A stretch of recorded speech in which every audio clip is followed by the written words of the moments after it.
What if losing your voice was the only way to find your true power? Before we dive into this incredible tale, I need to know, where in the world are you watching this from? Drop your city or country in the comments below, and don't forget to hit that subscribe button, because this story is going to take you on a journey you won't forget. Trust me, you'll want to be here for what comes next. Her name was Elara, and once upon a time, her voice could move mountains, literally. In the ancient kingdom of Vespera, she was known as the Song Weaver, a woman whose words carried magic so potent that kings and queens would travel across treacherous seas just to hear her speak. When Elara sang, flowers bloomed in winter. When she whispered, storms would calm. Her voice was a gift from the gods themselves, or so everyone believed. But gifts, as Elara would soon discover, often come with a price written in invisible ink. It happened on the night of the crimson moon, during the grand celebration of the summer solstice. The royal court had gathered in the palace of echoing halls, and Elara was to perform her greatest composition yet, a song that would bind peace between two warring nations. The crowd fell silent as she stepped onto the marble stage, her silver gown shimmering like starlight. She opened her mouth to sing, and the first note that emerged was so beautiful that grown men wept. But someone in that crowd didn't want peace. Lady Morgath, the king's advisor and a practitioner of forbidden dark magic, had other plans. She had spent years manipulating the war for her own gain, profiting from the chaos and bloodshed. Elara's song threatened everything Morgath had built. As Elara reached the crescendo of her performance, Morgath struck. Hidden among the crowd, she whispered an ancient curse, words so vile they seemed to poison the very air. Black smoke spiraled from Morgath's lips, invisible to everyone except Elara, who watched in horror as it snaked toward her throat. The curse hit her like a blade of ice. Elara's voice shattered mid-note, the sound splintering into 1,000 pieces that dissolved into nothingness. She clutched her throat, trying desperately to speak, to scream, to sing, but nothing came out. Not a whisper, not a breath. The magic that had once flowed through her vocal cords was gone, sealed away by Morgath's dark spell. The days following the curse were darker than any night Elara had ever known. The palace physicians examined her throat, pressing cold instruments against her neck, shining lights down her mouth, searching for answers that didn't exist in their medical texts. They found nothing wrong, no damage, no disease, no physical reason for her silence. But Elara knew the truth that none of them could see. Magic had stolen what medicine could never return. The whispers started almost immediately. Servants murmured in corners. Nobles exchanged knowing glances across candlelit corridors. "The Song Weaver has been silenced," they said, and the way they said it made it sound like a judgment, like she had somehow deserved this fate. Some claimed she had angered the gods with her pride. Others suggested she had lost her gift because her heart had grown corrupt. The cruelest among them laughed and said she was never special at all, that her magic had simply run dry like a well in drought. But the king knew better. King Aldrich had witnessed the moment darkness touched Elara's throat, had seen the unnatural shadow that no one else noticed. He summoned his most trusted scholars, demanded they search every ancient tome and forbidden scroll for answers. They worked for weeks, candles burning low into the night, their eyes growing red from exhaustion. Finally, they discovered the truth buried in a text older than the kingdom itself, the curse of eternal silence, cast only once before in recorded history, 300 years ago. The victim had died within a month, driven mad by their inability to communicate, to connect, to be heard.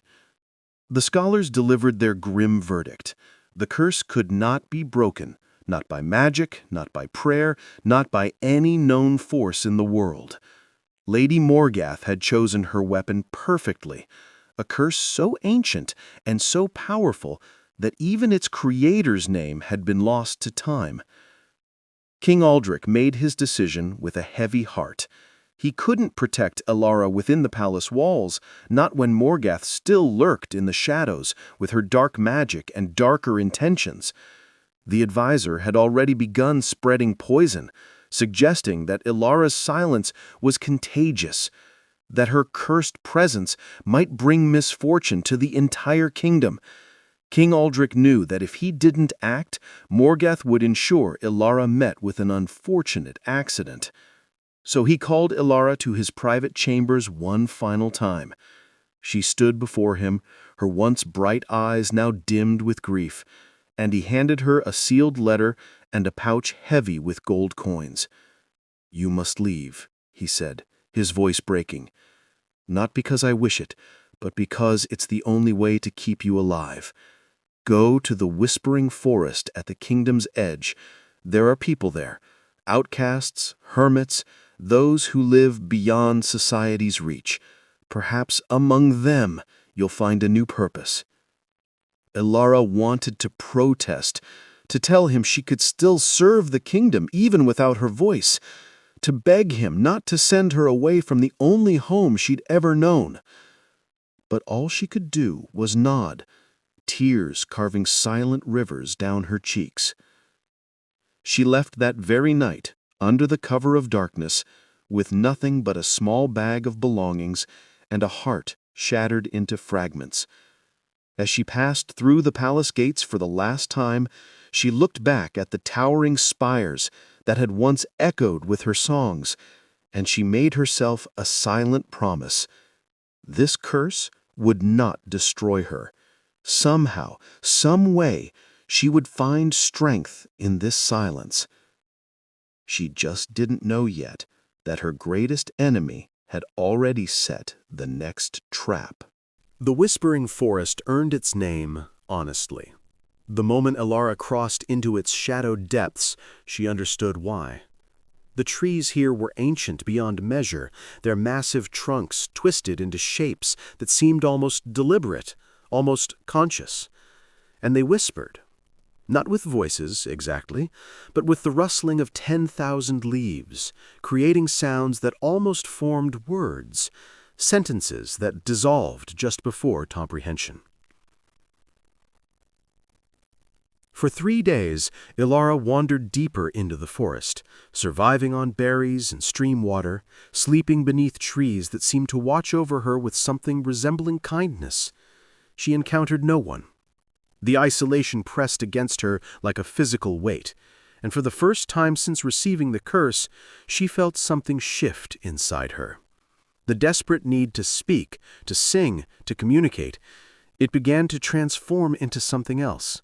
Something quieter, but somehow more intense. On the 4th day, she found the village, or rather, it found her. She had collapsed beside a creek, exhausted and feverish from infected scratches on her arms, when gentle hands lifted her. When she opened her eyes, she found herself staring into the face of an old woman whose eyes held the depth of centuries. The woman didn't speak. She simply smiled and helped Elara to her feet, guiding her through a hidden path that opened into a clearing Elara could have sworn wasn't there moments before.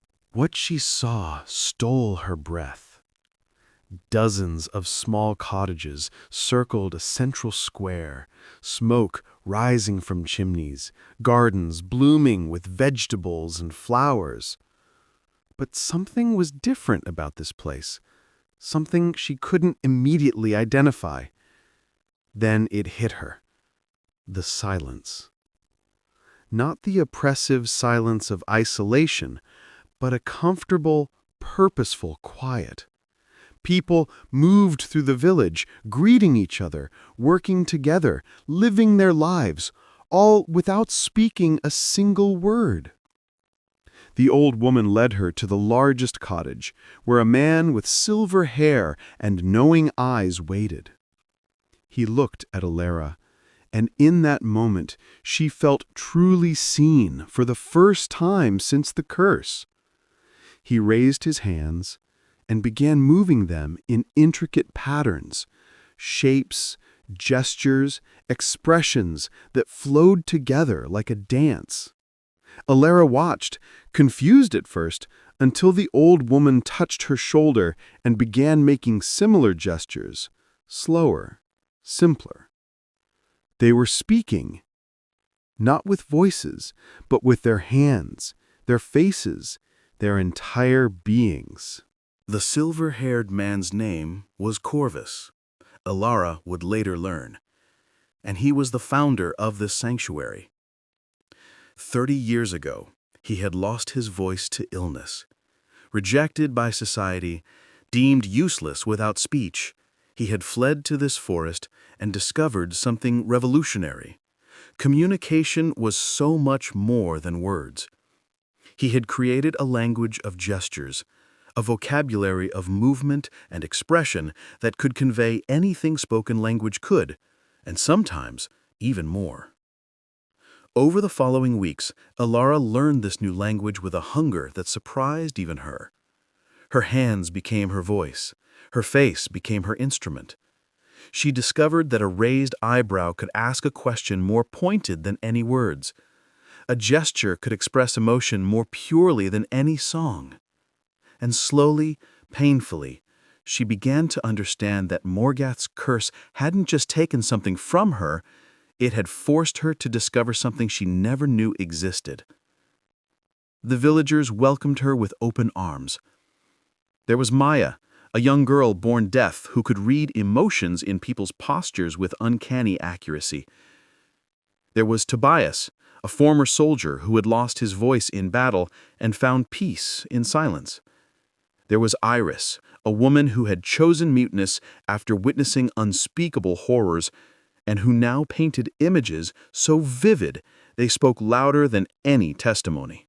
Each of them had a story. Each of them had been broken by the speaking world and remade by silence. But Elara's education went deeper than language. Corvus began training her in something he called shadow walking, the art of moving through the world unseen and unheard. When people expect you to make noise, he taught her through gesture, silence becomes invisibility, and invisibility is the greatest power of all. She learned to move like mist, to become part of the background, to observe without being observed.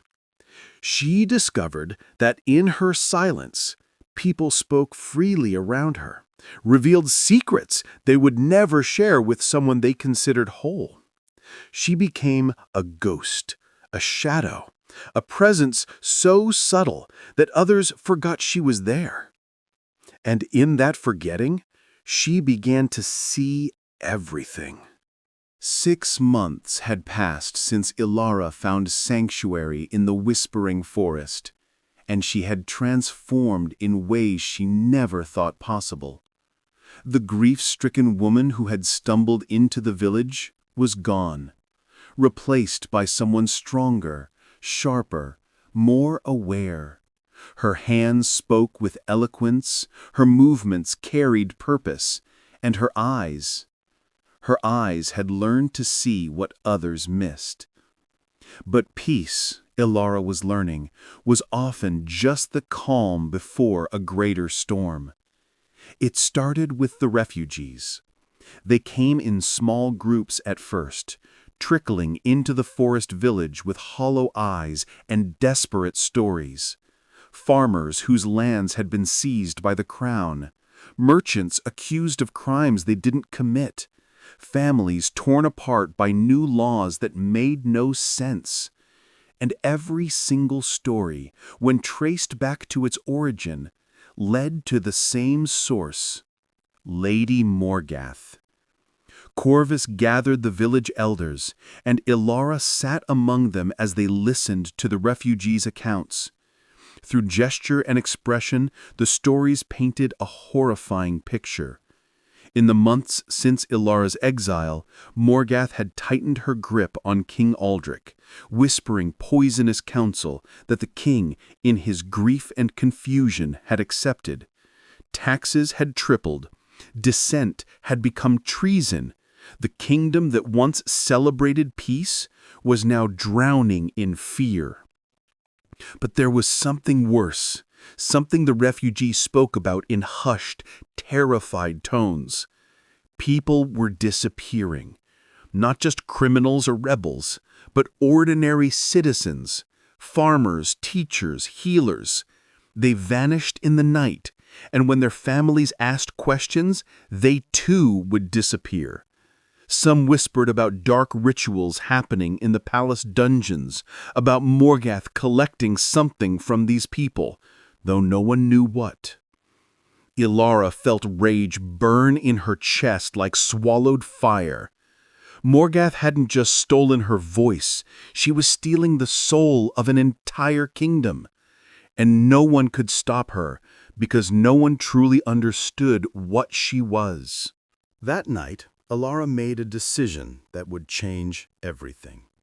She approached Corvus in his cottage, where he sat reading by candlelight. Her hands moved with determination. I need to go back. I need to stop her. Corvus looked at her for a long moment, his weathered face unreadable. Then he signed back. You cannot break the curse. Going back won't give you your voice. Elara's response was fierce. I don't need my voice to stop her. You taught me that silence is power. Let me use it. What followed was a debate that lasted until dawn. Corvus argued that it was suicide, that Morgath would kill her the moment she returned. But Elara countered with cold logic. Morgath thought her broken, powerless, exiled. The advisor would never expect the voiceless songweaver to return, and in that underestimation lay opportunity. Finally, Corvus relented. But he insisted on preparation. If you're going to fight a war in silence, he signed, you need an army that speaks the same language. Over the next 2 months, Elara trained with an intensity that bordered on obsession. Corvus taught her advanced shadow-walking techniques, how to move through crowds without being noticed, how to blend into any environment, how to become functionally invisible.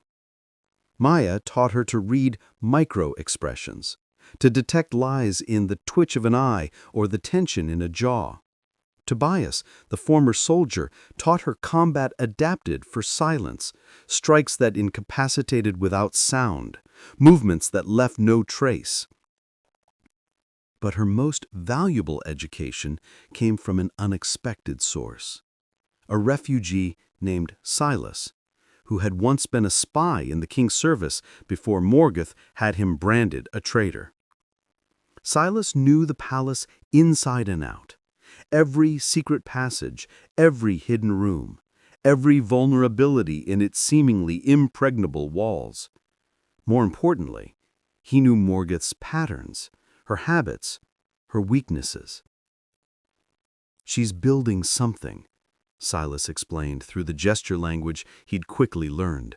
In the catacombs beneath the palace, I saw strange symbols, heard chanting in languages that hurt to hear. Whatever she's planning, it's big, and it's almost complete. Elara realized then that this was bigger than revenge, bigger than justice. Morgath wasn't just a corrupt advisor. She was something far more dangerous, and time was running out. She assembled her team carefully. 5 villagers volunteered to join her. Maya, whose ability to read people was unmatched. Tobias, whose combat skills would be essential.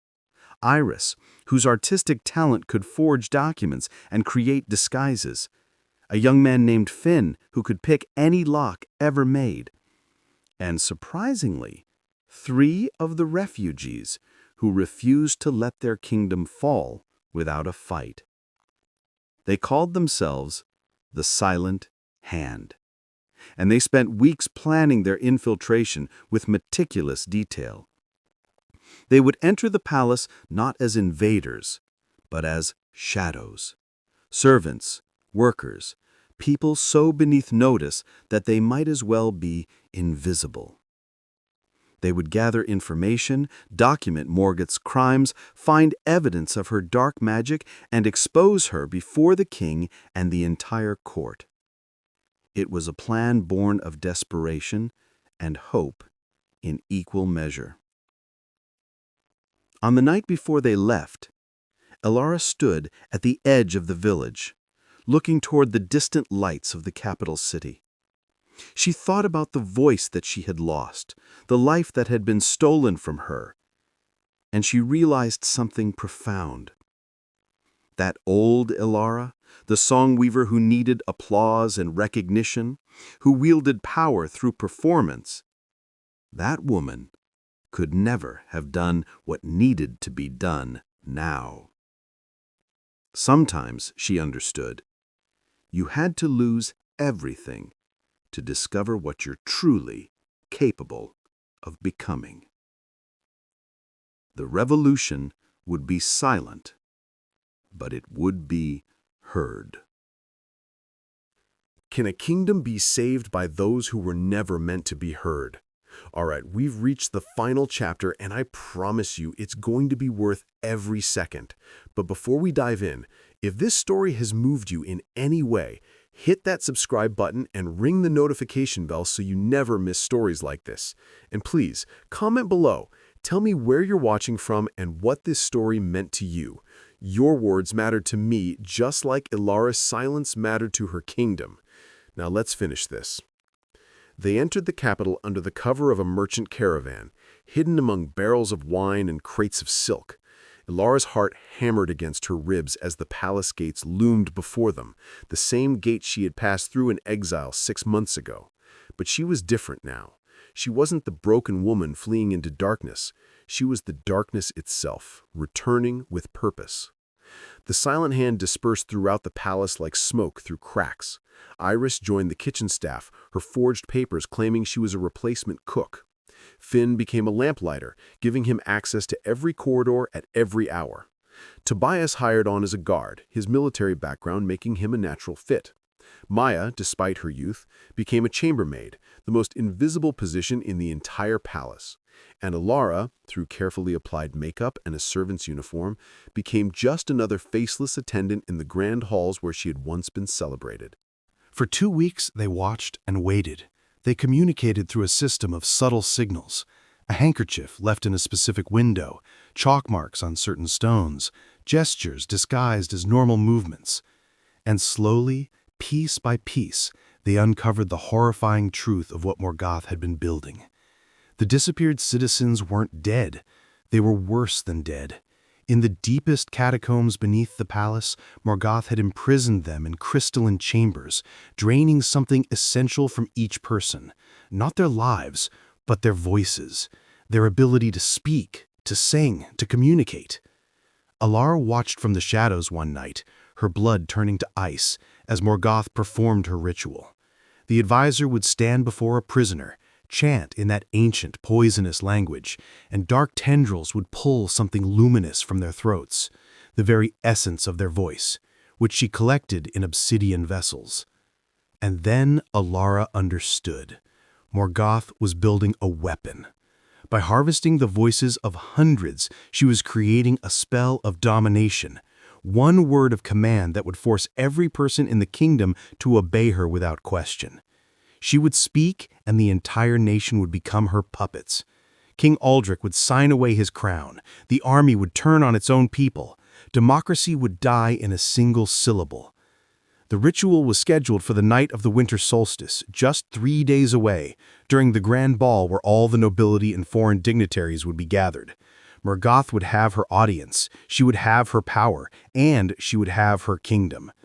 The Silent Hand met in a forgotten storage room, their hands flying in urgent conversation. They had evidence, documents Iris had copied, testimonies Maya had gathered, layouts of the catacombs Finn had mapped. But evidence meant nothing if Morgoth completed her spell. They needed to act now, and they needed a plan that didn't rely on words, accusations, or conventional justice. Ilara's hands moved with fierce determination.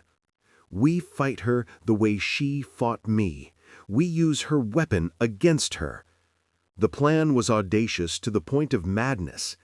On the night of the ball, while Morgoth prepared her grand ritual, the Silent Hand would free the prisoners in the catacombs.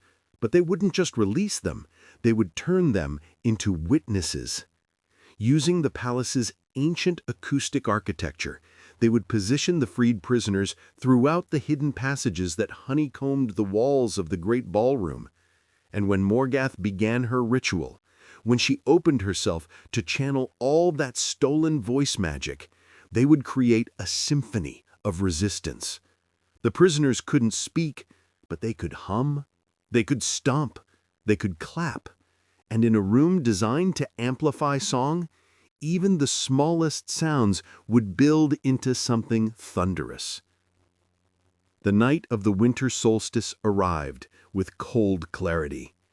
Elara watched from a servant's alcove as the nobility gathered in their finest silks and jewels, completely unaware of the battle about to unfold. Morgoth stood beside King Aldric, radiant in black velvet, her smile sharp as a blade. The king looked pale, diminished, a shadow of the strong ruler he had once been. At midnight, as planned, Morgoth excused herself. Elara followed at a distance, moving through shadows like a whisper. Down the stone stairs they went, into the catacombs where darkness lived and breathed. Morgoth entered her ritual chamber, where the obsidian vessels pulsed with stolen light, hundreds of voices trapped and waiting. While Morgoth prepared, the Silent Hand moved with synchronized precision. Finn picked the locks on the crystalline chambers.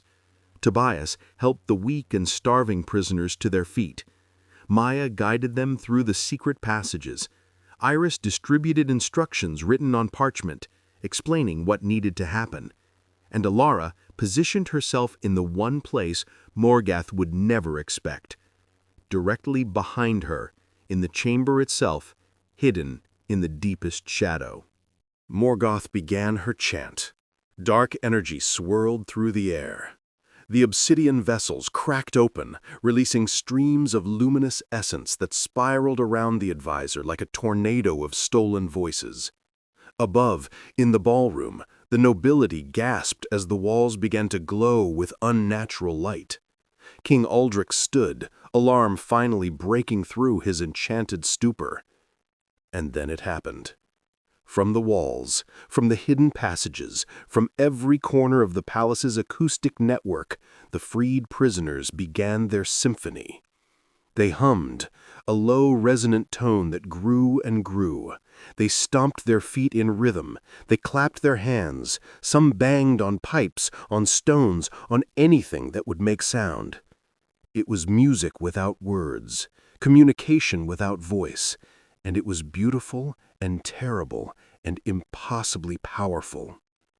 The ritual faltered.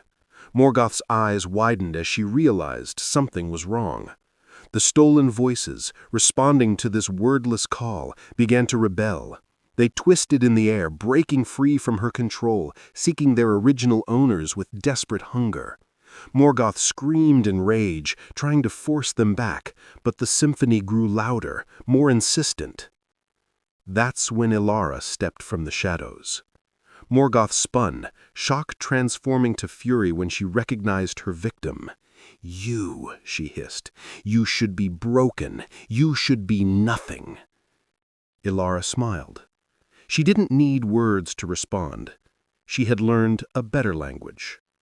Her hands moved through the gesture that Corvus had taught her, the one that meant, "I am everything you feared I could become." Then she struck. Not with magic, not with weapons, but with the one thing Morgoth had never anticipated: witnesses. Elara pulled a lever hidden in the wall, and the chamber's stone panels slid away, revealing the catacomb to the ballroom above. The nobility, the dignitaries, the king, they all stared down in horror at the scene below. The imprisoned citizens, the dark ritual, the obsidian vessels. Morgath, caught in the act of her greatest crime. The stolen voices, finally free, rushed back to their owners in streams of light. The prisoners gasped as their ability to speak returned, and immediately they began to cry out, telling their stories, naming their tormentors, providing testimony that no amount of political manipulation could suppress. Morgath lunged at Elara with a dagger formed of shadow, but Tobias was already there, disarming her with efficient brutality. The palace guards, no longer under her influence, swarmed into the chamber and seized her. King Aldrich descended the stairs with tears streaming down his face. He looked at Elara, recognition and shame warring in his expression. He tried to speak, but she held up her hand, not in anger, but in understanding. Some apologies didn't need words. The kingdom erupted in revolution, but not the violent kind. The silent hand's evidence ensured swift justice. Morgath was tried for her crimes and imprisoned in the very crystalline chambers she had created. The disappeared citizens were restored to their families. Laws were reformed, and slowly, painfully, the kingdom began to heal. As for Elara, she was offered everything she had once lost, her position, her status, even research into breaking her curse. But when she stood before the court and was asked what she wanted, her answer, delivered through Maya's voice translating her gestures, surprised everyone. I want to build schools, places where people can learn the language of hands, where the deaf and mute and silenced can find their power. I want to teach that communication is not about sound, it's about connection. The king granted her wish immediately. Years later, those schools dotted the entire kingdom. The gesture language became a second tongue that everyone learned, breaking down barriers between the voiced and voiceless. And Elara, who had once needed applause and recognition, found something infinitely more valuable: purpose. She never regained her voice, but she learned that silence had given her something more precious: the ability to truly listen, to see the unheard, to give power to those society had dismissed. Her greatest performance had never required a single note. Sometimes, the most powerful songs are the ones sung without sound. Sometimes, the greatest strength comes from understanding what doesn't need to be said at all. And sometimes, just sometimes, a curse can become the greatest